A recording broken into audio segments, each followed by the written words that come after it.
Shark Tank rejections that made millions. The biggest missed opportunities. Rejected. Underestimated. Laughed out of the room. Some of the most successful businesses you know today were once told, "I'm out." But here's the thing. Just because the sharks don't bite doesn't mean the business is dead. Sometimes it means they just missed the catch of a lifetime. Today, we're diving into the biggest missed opportunities in Shark Tank history. Pitches that got rejected but went on to make millions. And one entrepreneur proved the sharks so wrong he came back to the show, but this time as a shark himself. Stick around to find out who. But before we get into it, hit that like button, share this video, and subscribe.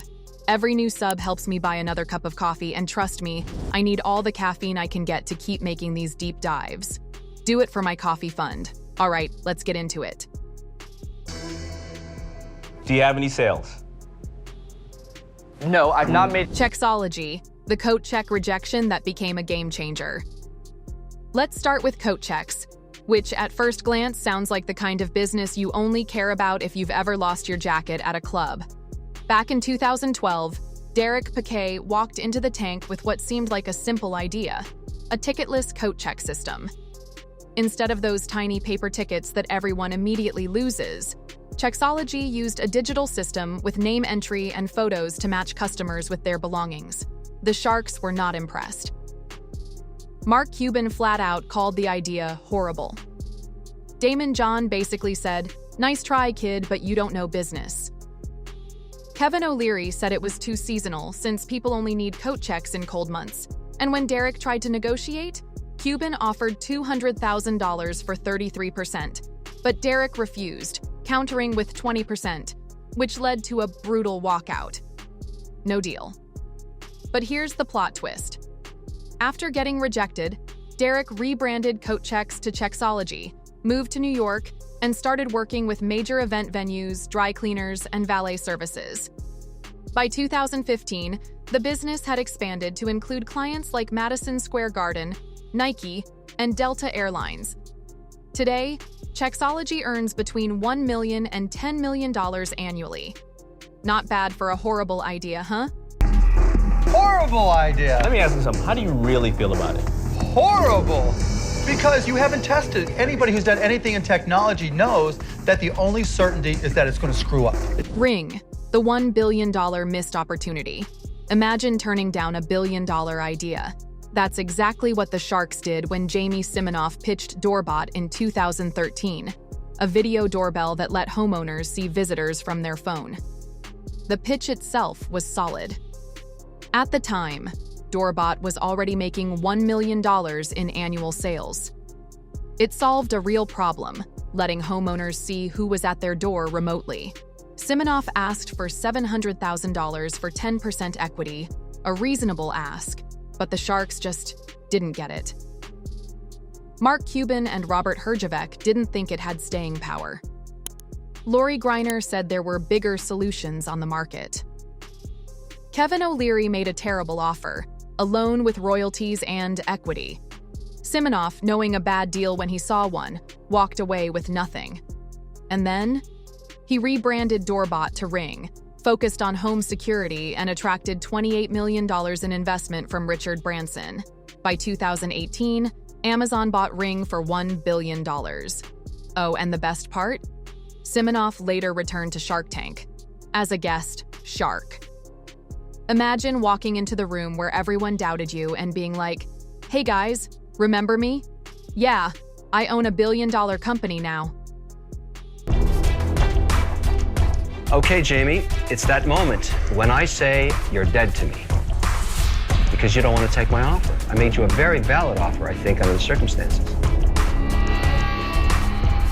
Respectfully, Mr. Wonderful, we're going to decline. Rocketbook, the notebook that was too smart for the sharks. Next up, Rocketbook, a reusable notebook that seemed too futuristic for the sharks in 2016. Here's how it worked. You write in it like a regular notebook. You scan your notes with an app to upload them to the cloud. And then, you microwave the whole notebook to erase it. The sharks had a field day with this one. Mark Cuban laughed at the idea. Barbara Corcoran dismissed it as a gimmick. Kevin O'Leary thought no one would buy it more than once. With 0 deals, Rocketbook left the tank, but the founders weren't done yet. They upgraded the design, replacing the microwave gimmick with an erasable surface that worked with a damp cloth. Then, they launched a Kickstarter campaign, raising $1.8 million, quadrupling their original funding goal. By 2020, Rocketbook had sold over $10 million worth of notebooks, so much that BIC bought them for $40 million. Lesson learned? Maybe don't laugh at ideas before thinking them through. We're gonna have digitally enabled paper and office products. Guys, I mean, I'm out. BedJet, the dead product that became an Amazon bestseller. In 2016, Mark Rumley, a former NASA engineer, walked into the tank with a genius idea: a climate control system for your bed. It heated or cooled your bed in minutes. It was perfect for couples who argue about room temperature. And as Rumley put it, your body temperature controls your sleep quality. The sharks were not convinced. Kevin O'Leary: this product is dead already. Lori Greiner: I just don't see people buying it. Mark Cuban: it's too niche. No deal, no funding, just rejection. What happened next? Rumley took BedJet to Kickstarter, raised $1.2 million, and sold directly online. Fast forward to today, BedJet is the #1 climate control sleep product on Amazon, sold in 40+ countries, with thousands of 5-star reviews. Kevin O'Leary: this product is dead. BedJet: hold my blanket. Retailers. I think we're all out. We're all out, Mark. You had your shot. Okay, thank you. Copa di Vino, the ultimate Shark Tank redemption arc. James Martin pitched single-serve wine twice. First time, sharks passed. Second time, they still passed. Reality? He made millions without them. Instead of taking a bad deal, Martin expanded his Copa di Vino brand, landed national distribution, and sold the company to Splash Beverage Group. Now, his useless single-serve wine is in 13,000+ stores nationwide. And to add extra salt in the wound, Martin walked back into Shark Tank just to flex. Rejection isn't the end. It's just a plot twist. These entrepreneurs walked out of the tank empty-handed, but turned their businesses into massive success stories. So the next time someone tells you, "I'm out," just remember, they might be missing out on your billion-dollar idea. And hey, before you go, hit that like button and subscribe. Every sub helps me buy more coffee. And trust me, I need a lot of it to keep making these deep dives. See you in the next one.